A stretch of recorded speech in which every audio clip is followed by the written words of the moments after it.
Bom, pessoal, e o que as pesquisas indicavam e o que o primeiro turno das eleições presidenciais apontavam, Jair Bolsonaro é o 38º presidente do Brasil. Então, agora, as reações que se percebem nas mídias sociais e de parte de alguns jornalistas e comentaristas é de espanto, de repulsa, porque pela primeira vez o Brasil tem um presidente de direita após o impeachment do Collor. Sendo que assumiu o Itamar Franco após o Collor ser afastado e vieram depois 8 anos do PSDB com Fernando Henrique, 8 anos do PT com o Lula e mais um mandato inteiro e parte de um segundo mandato da Dilma Rousseff. E nesse meio tempo se vão 20 anos.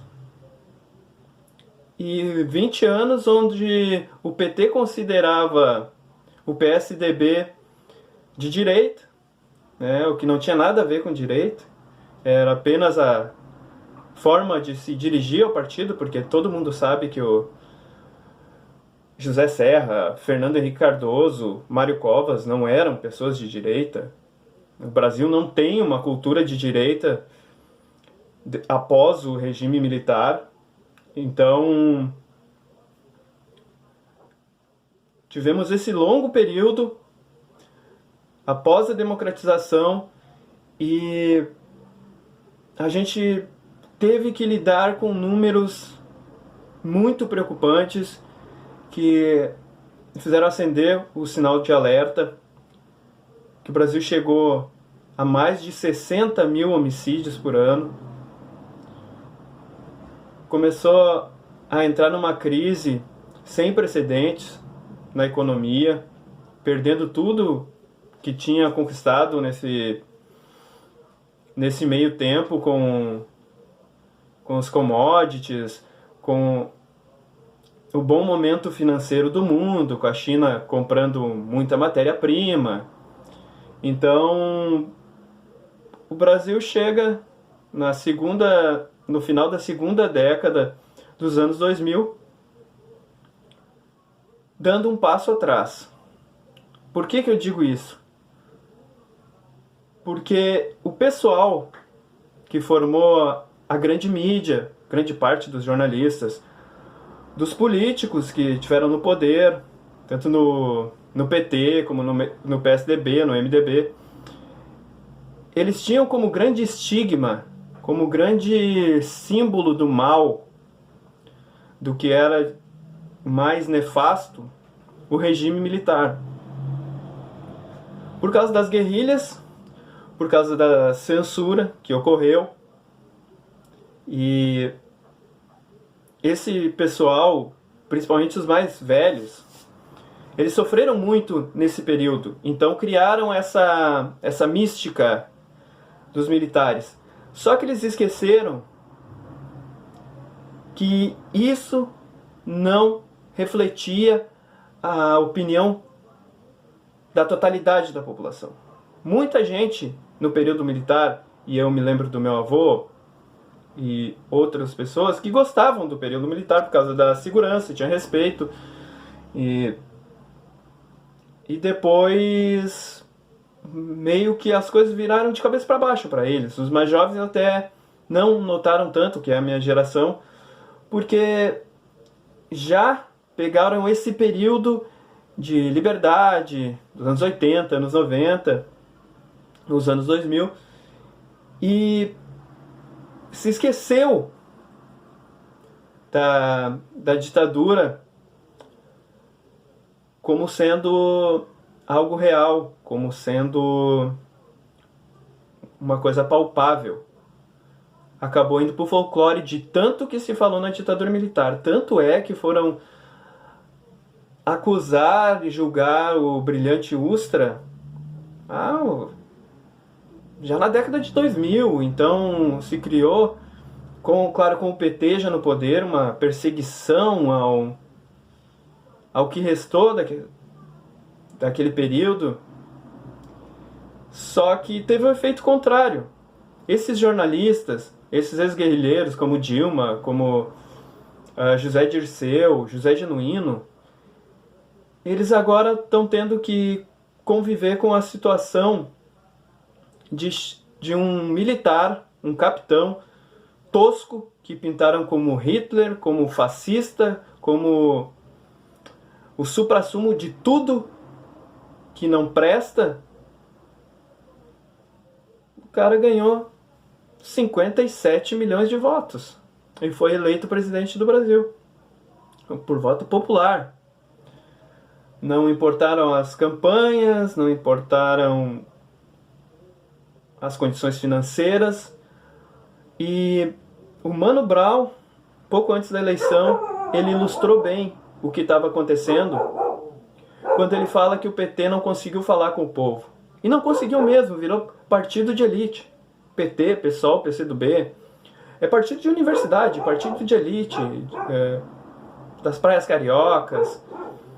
Então, eles simplesmente não fizeram o que o Bolsonaro fez. O Bolsonaro passou 2 anos, quase que ininterruptamente, visitando cidades, cumprimentando o povo na rua, sofreu cusparada, sofreu chuva de purpurina, mijaram, cagaram na imagem dele, pintaram ele de Hitler, pintaram ele de fascista, de torturador, de homofóbico, de racista, de xenófobo, com a ambição de acabar com ele. Isso só fortaleceu, porque ao ele ser, no início da campanha já, ele ser esfaqueado por um militante do PSOL, pro Brasil todo ver, passar por cirurgia, quase morrer, e então o que ele faz? Ele se recupera e vai e começa a fazer lives no Facebook da casa dele. Ele tinha 9 segundos, né, no rádio, na TV. Começou a falar diretamente para o eleitorado dele, para as pessoas, com simplicidade, sentado numa mesa na frente de um celular. E passou a mensagem dele. E aqueles que tinham muito dinheiro para investir em propaganda e teve o jogo sujo, primeiro por parte do Alckmin, depois por parte do Fernando Haddad, teve as respostas. O Jair Bolsonaro trouxe muita coisa à tona que as pessoas não estavam acostumadas a ouvir, como a ligação do PT com as Farc, como o Foro de São Paulo. Ele linkou diretamente Cuba, Venezuela, Bolívia, Guatemala com o PT. Então, o PT, por outro lado, também, sabendo desde a condenação do Lula no começo do ano, que ele não poderia ser candidato porque ele estava inelegível por causa da lei da ficha limpa, até o final do prazo da inscrição das chapas, eles mantiveram essa mística do Lula sendo candidato. Usaram todos os artifícios. A presidente do PT chegou a conclamar o mundo árabe para intervir na eleição do Brasil. Representantes da ONU, ligadas aos partidos de esquerda também. E ao invés de trabalhar um candidato desde o início, não. Ficou até obsceno o Fernando Haddad toda segunda-feira visitar o Lula para pedir instrução de como fazer as coisas. Caracterizou-se já havendo histórico de corrupção, de vários membros presos, de delações, de investigações que pegaram não só o PT, mas vários partidos. Mesmo havendo isso, eles ainda vão consultar seu líder na prisão, como o PCC faz, o Comando Vermelho faz. Então, o que diferencia? Né? E se coloca, então, um candidato como Jair Bolsonaro, tosco, que carregou todas as pestes possíveis e imagináveis que um ser humano pode levar, mas que falou diretamente ao povo. E do outro lado, não houve uma tentativa do PT de se descolar da corrupção, não. Eles ficaram negando até o último dia que o Lula era inocente, que o impeachment da Dilma foi golpe.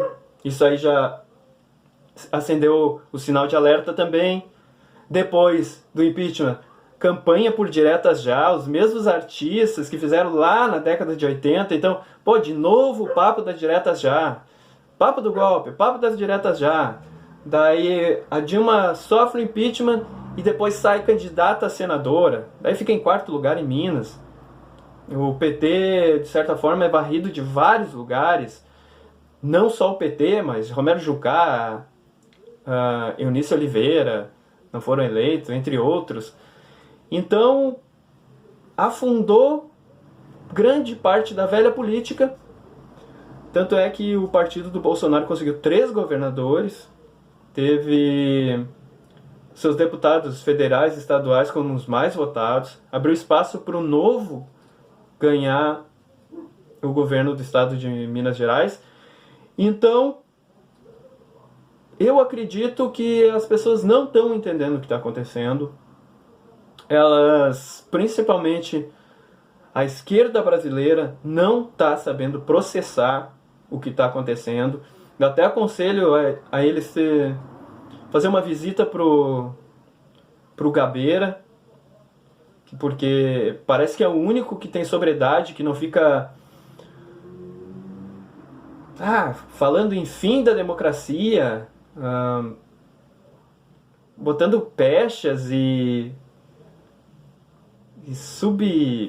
expressões assim que não significam nada, que estão descoladas da realidade das pessoas, só são inteligíveis para o grupo deles ali. Como o Mano Brown falou, fazer comício para a torcida do PT é muito fácil, mas convencer o povão de que está tudo certo quando está tudo errado, quando o pessoal está sendo assaltado, está perdendo emprego, um monte de gente morrendo, o pessoal fazendo campanha para tirar preso da cadeia. A educação, hoje os jovens de 15, 16 anos sequer sabem ler. Então está tudo banalizado, tudo fora dos trilhos, e a reação das pessoas foi nas urnas. Quem não entendeu isso precisa urgentemente se afastar da política, se afastar do convívio social, porque apenas distorceram, fizeram bagunça com uma candidatura do Lula falsa, que todo mundo sabe que não poderia concorrer, com material de campanha com ele como presidente sendo distribuído. Depois o Haddad tira as cores do PT, bota a bandeira do Brasil, tenta ser o Bolsonaro, nem ele entende o que ele estava fazendo mais, quanto mais os eleitores. Então, sinceramente, vimos muitas e muitas pessoas se posicionando que sequer davam bola para a política, usando termos que eles não sabiam o que significava, ao ponto de pegar uma foto do Jair Bolsonaro em Israel, com a bandeira de Israel, ou no Instituto Israelita, e chamá-lo de nazista. É uma coisa que só quem é muito burro para fazer esse tipo de ilação, entendeu? Ressuscitar uma coisa que está morta há tantos anos. Gente simulando suástica, dizendo que foi coisa de apoiador de Bolsonaro. Tudo que é crime violento ou expressão, a culpa do Bolsonaro. Então vamos parar um pouquinho, vamos tentar entender o que está acontecendo, ter um pouquinho de humildade para analisar a história, para pensar no que fazer daqui para frente, que nos próximos anos vão ser muito complicados para o Brasil, porque o Rio de Janeiro está falido, o Rio Grande do Sul está em péssimas condições, e outros estados devendo. Então, vamos parar um pouquinho, vamos parar desse ufanismo dessa militância por militância, sem nenhum conteúdo. Vamos ler um pouquinho, vamos estudar um pouquinho, vamos pensar com coerência para tentar entender o que está acontecendo, antes de falar besteira, antes de passar vergonha. Então, 57 milhões de pessoas são ruins, são violentos, são racistas, xenófobos, são terroristas, torturadores. É isso? É isso que explica? Então, vamos tentar entender o que está acontecendo. Eu também não aguento mais falar de política, é no trabalho, é em casa, é com os familiares, é com os amigos, é nas redes sociais. Espero que esse seja o último vídeo que eu faça sobre política durante um bom tempo. Mas é isso aí. Confiram os links, os outros vídeos que eu postei. E deixe sua opinião. E vamos ver o que espera aí esse governo Jair Bolsonaro, os próximos 4 anos. E as novas câmaras, o Senado renovado, as mudanças nos governos do Estado, para ver se o Brasil consegue sair dessa crise e tentar se unir de novo, porque do jeito que está, pequenos grupos guerreando entre si, está feio. Não chega nem a ter outro argumento para utilizar. É feio mesmo. Brasileiro criticando brasileiro e apontando grupos, esquecendo que os grupos são compostos por indivíduos. Isso aí é uma palhaçada. Certo? Quem gostou, dá um like. Não gostou, dá um dislike. Compartilhe. Se inscreva no canal. É isso aí.